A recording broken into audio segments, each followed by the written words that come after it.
तो हेलो बच्चों, आज हमने कल पिछली क्लास में हमने क्या किया, हमने 3 फॉर्मूले डिस्कस किए थे, जिसमें पहला कौन सा था, Q is equal to any.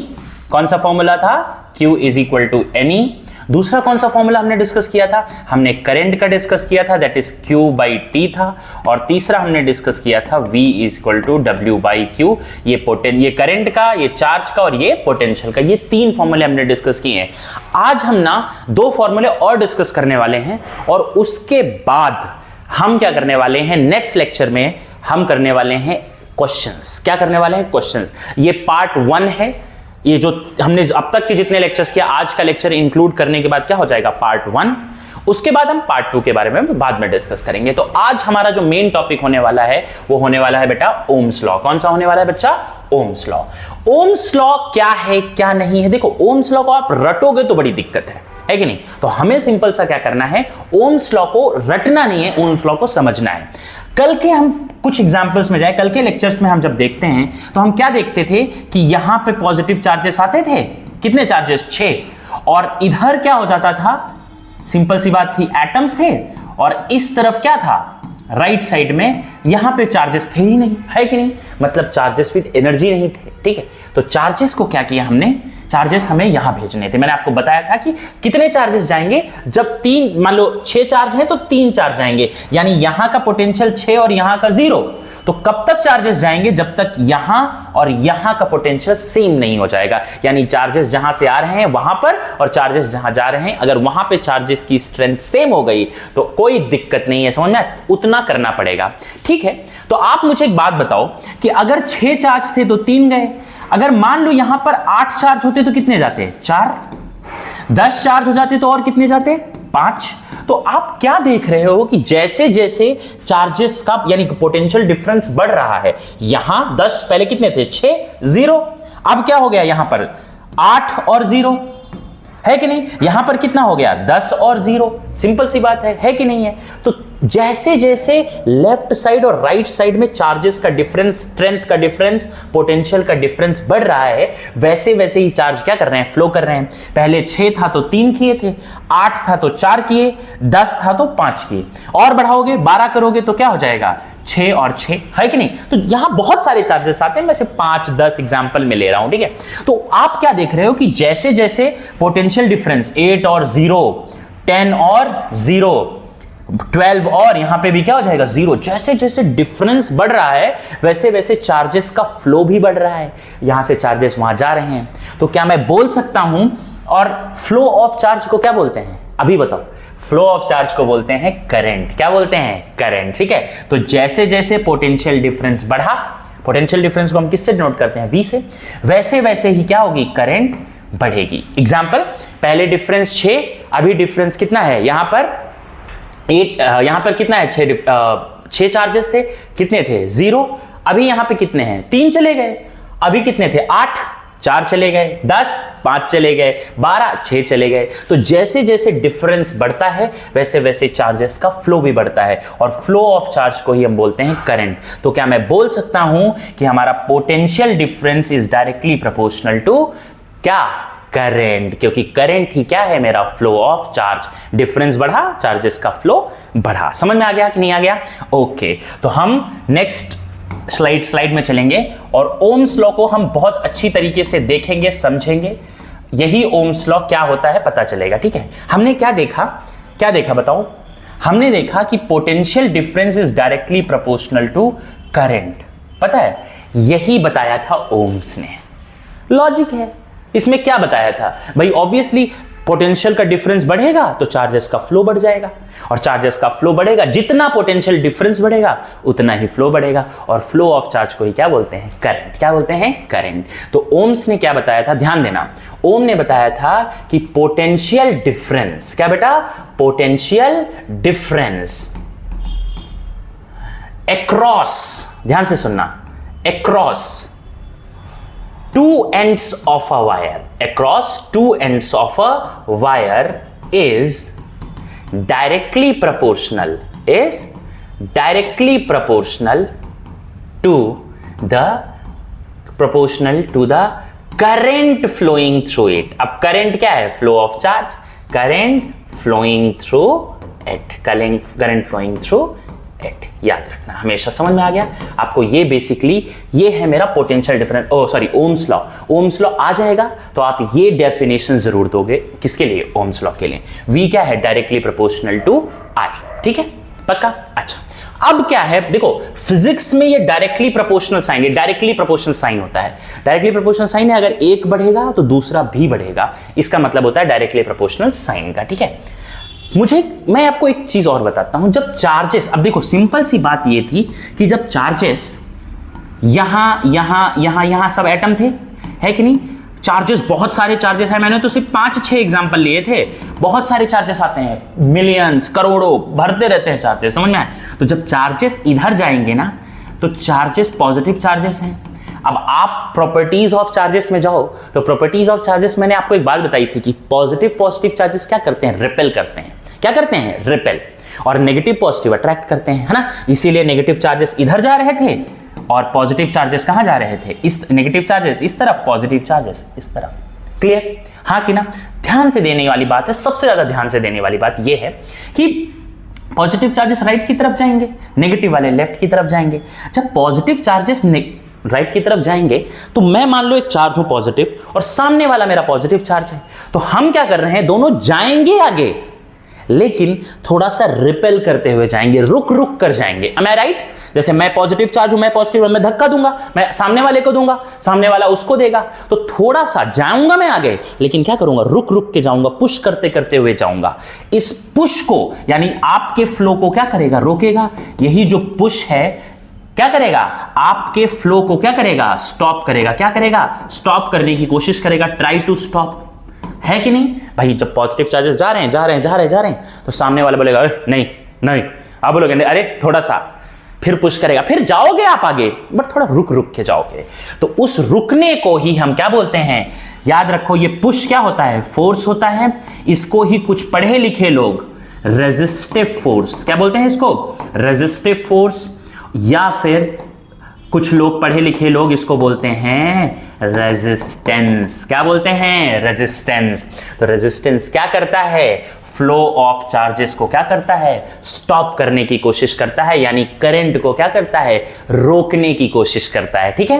Resistance क्या बेटा, रेजिस्टेंस। तो रेजिस्टेंस अगर मैं आपसे पूछूं डेफिनेशन क्या हो जाएगी, तो it is a force which stops, which tries to stop, which reduces the flow of current, या which tries to stop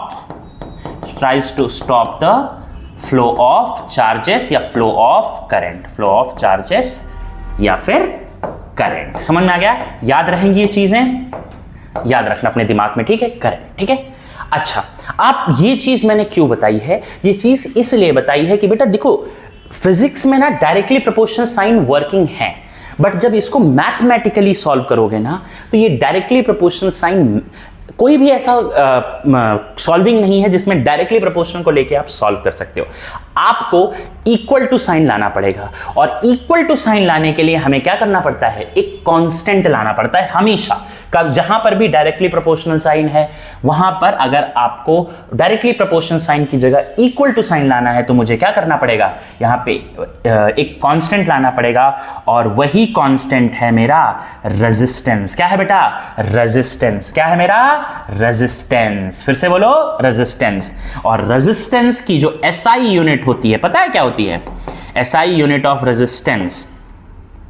SI unit of resistance, जिस साइंटिस्ट ने इतना बढ़िया ओम्स लॉ बताया, उसी के नाम पे इनको रख दिया गया ओम। क्या रख दिया गया, रेजिस्टेंस क्या है, ओम। चाहे आप ओम लिख दो, OHM, या फिर कुछ लोग पढ़े लिखे लोग इसको ये सिंबल भी डिनोट कर देते हैं, इस साइन का भी मतलब होता है ओम, ठीक है। यानी रेजिस्टेंस को जब आप मेजर करोगे तो किस में मेजर करोगे, ओम में। क्लियर, ओम्स लॉ, यानी V is directly proportional to, ये पूरा डेफिनेशन है। और ये क्या है, IR, यानी ये आप ये लिखोगे ओम्स लॉ, अगर आपसे 1 मार्क में आएगा, 2 मार्क में, तो ये लिखोगे। अच्छा, इसका और भी एक फंक्शन है, इसका ग्राफ। इसका क्या है बेटा, ग्राफ हमेशा जब V वर्सेस I का ग्राफ बनता है ना, क्योंकि एक तरफ V दूसरी तरफ I। तो डायरेक्टली प्रोपोर्शनल का कोई भी डायरेक्टली प्रोपोर्शनल का ग्राफ हो वो हमेशा क्या होता है, स्ट्रेट होता है। क्या होता है बेटा, हमेशा स्ट्रेट। क्या होता है, हमेशा स्ट्रेट। अच्छा, अब हम जब इसके क्वेश्चंस करेंगे ना तो इसमें एक और क्वेश्चन करेंगे इससे रिलेटेड स्लोप। क्या करेंगे, इससे रिलेटेड स्लोप। ठीक है, स्लोप क्या है, V वर्सेस I का ग्राफ। मैं आपको पहले, अभी मैं ये चीज पे नहीं जाऊंगा, कल जब मैं मतलब नेक्स्ट क्लास में जब मैं क्वेश्चंस इसके बारे में डिस्कस करूंगा ना तब आपको बताऊंगा कि इसका स्लोप कैसे निकालते हैं। अभी के लिए ओम्स लॉ का ग्राफ ऐसा होता है, हाँ कि ना। ये उसका एक्सप्रेशन है, मैथमेटिकल एक्सप्रेशन, और ये है उसकी डेफिनेशन। क्या है बेटा, डेफिनेशन। याद रखना हमेशा आपको बहुत अच्छी तरीके से, डेफिनेशन ये है उसका मैथमेटिकल एक्सप्रेशन या जिसे हम बोलते हैं फॉर्मूला। ठीक है, और ये है उसका ग्राफ। ये तीनों चीजें ओम्स लॉ के लिए बहुत ज्यादा जरूरत है। ये इसमें क्वेश्चंस बहुत अच्छे अच्छे आएंगे, मैं आपको पहले बताऊंगा, क्योंकि आपने 9th में सीखा होगा, स्लोप के बारे में नहीं सीखा होगा तो I will just let you know, don't worry about the questions. ठीक है, और हमारा चौथा फॉर्मूला आ गया, that is V is equal to IR। ठीक है, IR। क्लियर? ओके, आप इतना नोट डाउन कर लीजिए। ठीक है, तो मैंने आपको रेजिस्टेंस के बारे में बताया, अभी ओम्स लॉ हमने किया और आपको बताया। अब नाउ एक ऐसी चीज मैं आपको बताऊंगा जिसको हम बोलते हैं रेजिस्टेंस। क्या बोलते हैं बेटा, रेजिस्टेंस। रेजिस्टेंस बोलोगे आपने सर बताया तो है, अभी कहां बताया, अभी तो सिर्फ रेजिस्टेंस बताया, होता क्या है। ये तो खाली आपको सिर्फ मैंने इतना बताया कि ये फ्लो ऑफ चार्ज को, क्या है, फ्लो ऑफ चार्जेस को रोकता है। क्या करता है, रोकता है। फ्लो ऑफ चार्जेस को स्टॉप करता है, यानी स्टॉप करने की क्या करता है, कोशिश करता है। ठीक है, समझ में आ गया कि नहीं आ गया, पक्का। फ्लो ऑफ चार्जेस को क्या करता है, रोकने की कोशिश करता है, यानी क्या करता है, स्टॉप करता है। क्या करता है, स्टॉप करता है। फ्लो ऑफ चार्जेस को स्टॉप करने का जो काम करते हैं वो करते हैं रेजिस्टेंस। ठीक है, क्लियर, पक्का। अब रेजिस्टेंस क्या है, कैसे, देखो रेजिस्टेंस चाहे दुनिया में कोई भी ऑब्जेक्ट ले लो, कोई भी, take any object in this world, any object, कोई भी चीज ले लो, वो रेजिस्टेंस जरूर लगाएगी। यानी अगर उससे करंट पास होगी तो वो करंट को रोकने की कोशिश करेगी ही करेगी। There is no doubt about it. जैसे मैं हूं, मेरे से करंट लगाओगे तो मैं भी करंट को रोकूंगा। आप एक नॉर्मल वायर में भी लगाओगे तो भी करंट को रोकेगा।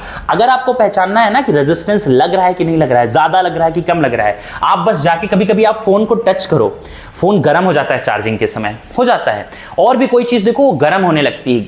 अगर वो हीट हो रही है, आगे आप सीखोगे इसमें भी, जूल्स लॉ ऑफ हीटिंग।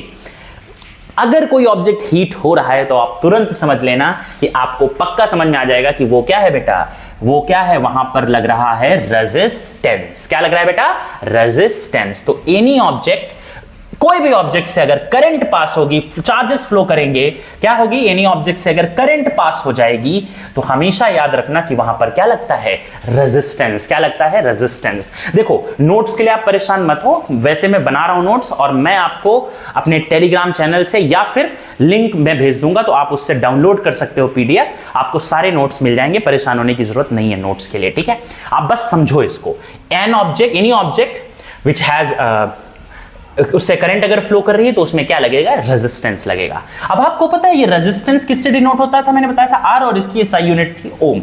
आपको पता है resistance of a wire is always fixed, is always constant. Constant हो सकता है, कहते हैं जैसे कि आप एक वायर ले आओ, है ना, उसको आप यहां पे लगाओ, मतलब आप उसमें ज्यादा बैटरी की चार्जेस लगा दो। जैसे कि एक वायर ले लिया मैंने, उसका रेजिस्टेंस R था, उसको मैंने अभी बैटरी से कनेक्ट किया, बैटरी बहुत कम पावर की थी, छोटी वाली बैटरी, फिर बड़ी वाली बैटरी लगा दी, तो रेजिस्टेंस क्या होता है, तब चेंज नहीं होगा। यानी resistance of a wire is always constant, but एक वायर चेंज नहीं होगा अगर आप उसको कट ना करो, उसको ऐसे का ऐसा रखो, उस पर कोई भी वोल्टेज लगा दो। इफ यू अप्लाई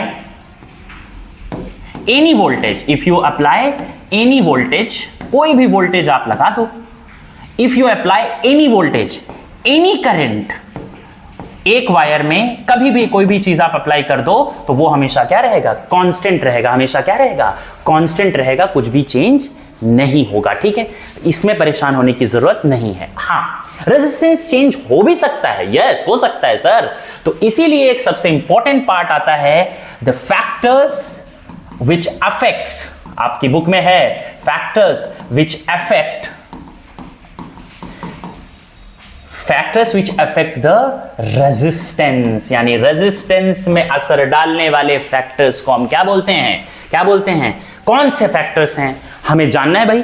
आपने बोला सर रेजिस्टेंस कांस्टेंट है, बिल्कुल कांस्टेंट है। आप एक वायर ले लो, उस वायर की जितनी जिसमें भी आपको वो लगाना है, वोल्टेज लगाना है, कोई भी वोल्टेज लगाना है, कोई भी करंट लगानी, कोई भी पोटेंशियल डिफरेंस लगाना है, उसका रेजिस्टेंस चेंज नहीं होगा। हाँ, चेंज हो सकता है यस। ऑलवेज कांस्टेंट जब मैंने बोला, ये बोला था एक वायर के लिए, लेकिन अब मैं आपको बता रहा हूं कि factors which affects the resistance पे कौन से फैक्टर्स अफेक्ट करते हैं, जिसमें पहला है, सबसे पहला, दैट इज लेंथ। सर कैसे लेंथ? तो मैं आपको बता दूं कि जो मेरा रेजिस्टेंस है it is directly proportional to length. मतलब क्या है कि जैसे जैसे मैं लेंथ बढ़ाऊंगा, यानी 1 मीटर का वायर लिया, उसको आप किसी भी बैटरी में लगा दो, कोई फर्क नहीं पड़ता, रेजिस्टेंस सेम रहेगा।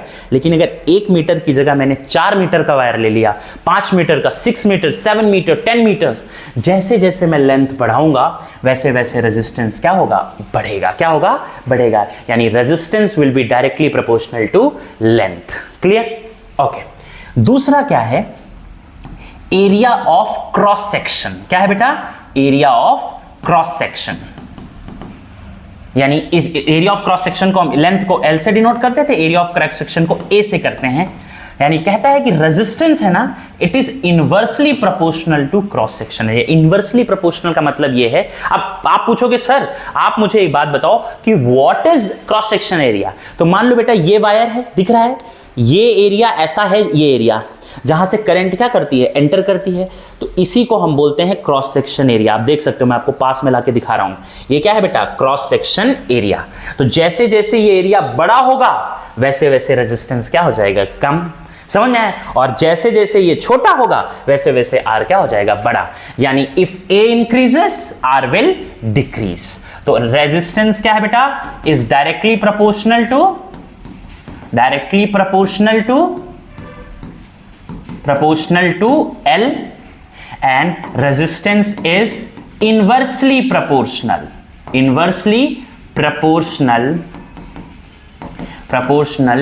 to A, cross section A। ठीक है, proportional to A। Clear? Okay, पक्का? अच्छा, तो यानी याद रखना कि जैसे L बढ़ेगा सिंबल, वैसे वैसे क्या बढ़ेगा, R। ठीक है, लेकिन यहां उल्टा है, जैसे जैसे एरिया बढ़ेगा वैसे वैसे रेजिस्टेंस क्या होगा, कम। एरो का डाउन का मतलब है कम होगा। क्लियर? याद रखना, इसको नोट्स में अच्छे तरीके से लिखेंगे, कोई प्रॉब्लम की बात नहीं है, आप सिर्फ समझो। तीसरा, बेसिक्स हैं। मैं जो ये चैप्टर पढ़ा रहा हूं ये आपके बेसिक्स के लिए पढ़ा रहा हूं। ठीक है, आपके बेसिक स्ट्रांग होने चाहिए। एक बार बेसिक स्ट्रांग होंगे तो हम क्वेश्चंस करने आसान लग जाएंगे हमको। ठीक है, ओके। तीसरा है टेम्परेचर। एक्चुअली कई लोग इसको देखो इंक्लूड किया नहीं जाता है, क्योंकि इसके लिए और भी आपको चीजें बतानी पड़ेंगी, क्योंकि इसमें कोफिशिएंट होता है, टेम्परेचर कोफिशिएंट बताना पड़ता है, अल्फा। बट ठीक है, हमें सिर्फ इतना याद रखना है कि resistance is also directly proportional to temperature. यानी टेम्परेचर जैसे जैसे बढ़ता है वैसे वैसे क्या होता है, रेजिस्टेंस भी बढ़ता है। यानी R इज डायरेक्टली प्रोपोर्शनल, फिर से बोलो, R is directly proportional to temperature. याद रखना, समझ में है? तो कौन से ऐसे फैक्टर्स हैं जिन पे रेजिस्टेंस डिपेंड है? पहले बोला, ये मान लो 1 मीटर लेंथ का वायर है, मान लो, है ना, इसको आप किसी भी बैटरी में लगा दो, इसका रेजिस्टेंस चेंज नहीं होगा।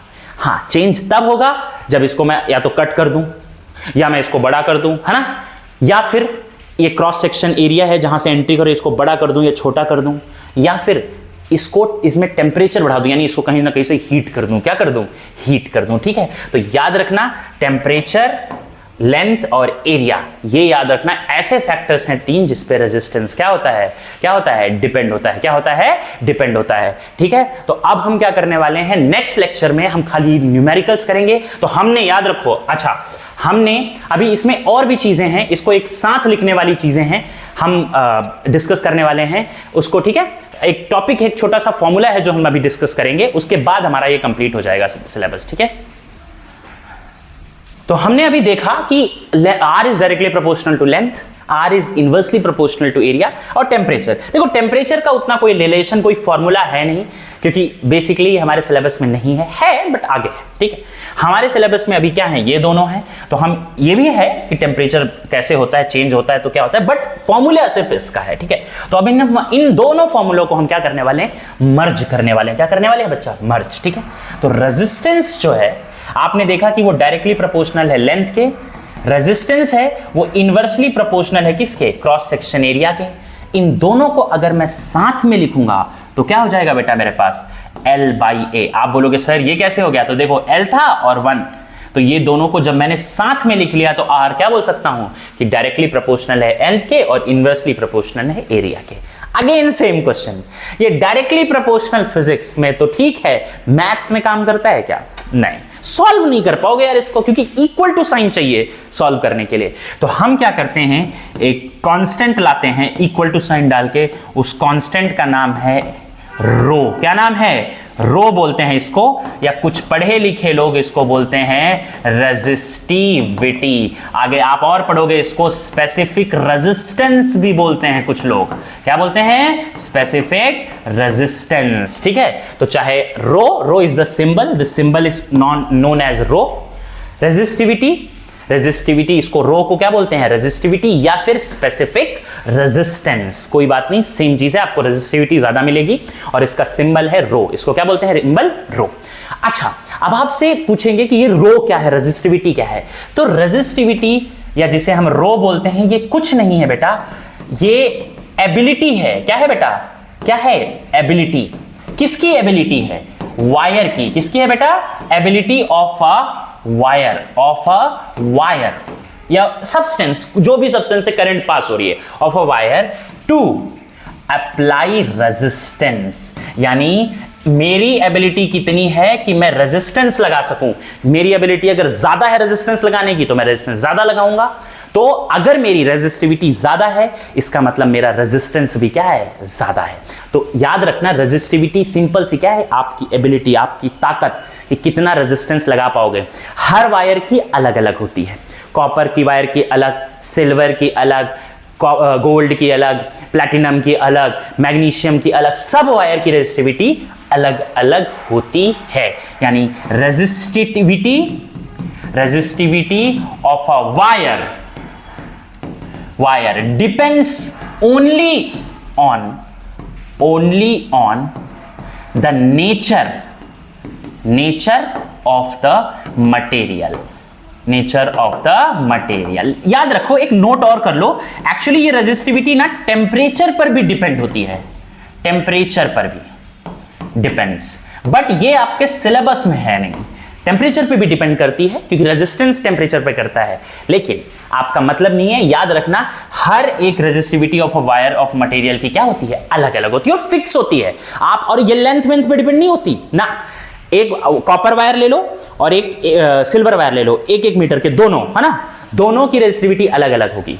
अब दोनों को आप कट कर दो कोई फर्क नहीं पड़ता, एरिया क्रॉस सेक्शन बड़ा कर दो कोई फर्क नहीं पड़ता। रेजिस्टिविटी सिर्फ मटेरियल्स की होती है, हर एक मटेरियल की अलग एबिलिटी, हर एक मटेरियल की अलग रेजिस्टिविटी, ठीक है। हाँ, तो इतना आपका पहला सिलेबस, पहला पार्ट खत्म होता है। अब हम जो नेक्स्ट पार्ट में करने वाले हैं, हम सिर्फ करने वाले हैं क्वेश्चन। अच्छा, क्वेश्चन करने से पहले हमारे पास पहला formula that is Q is equal to n e, है ना। दूसरा formula I is equal to Q by T। तीसरा फॉर्मूला हमारे पास पोटेंशियल डिफरेंस का W बाई Q।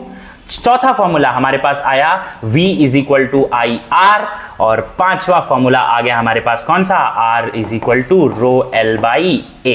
अच्छा, कई बार ध्यान देना, यहां पर एरिया, अब वो वायर का जो एरिया होगा वो सर्कल होगा, और सर्कल का एरिया क्या होता है, पाई आर स्क्वायर। तो कुछ लोग इसको रो L पाई आर स्क्वायर भी लिखते हैं एरिया की जगह पे, क्योंकि जहां से करंट एंटर करती है क्रॉस सेक्शन एरिया वो क्या होता है, सर्कल होता है, ठीक है। तो आपको ये 5 फॉर्मूले हैं जिन पे हम क्या करने वाले हैं, क्वेश्चंस करने वाले हैं, अच्छे इंटरेस्टिंग क्वेश्चन, बोर्ड्स के सारे क्वेश्चंस, ठीक है। नेक्स्ट क्लास में तो हमारा एक पार्ट खत्म हो जाएगा, नेक्स्ट पार्ट हम नेक्स्ट उसमें करेंगे, आगे स्टार्ट करेंगे, लेकिन अगला लेक्चर जो होने वाला है वो सिर्फ इस पे न्यूमेरिकल्स पे होने वाला है, ठीक है।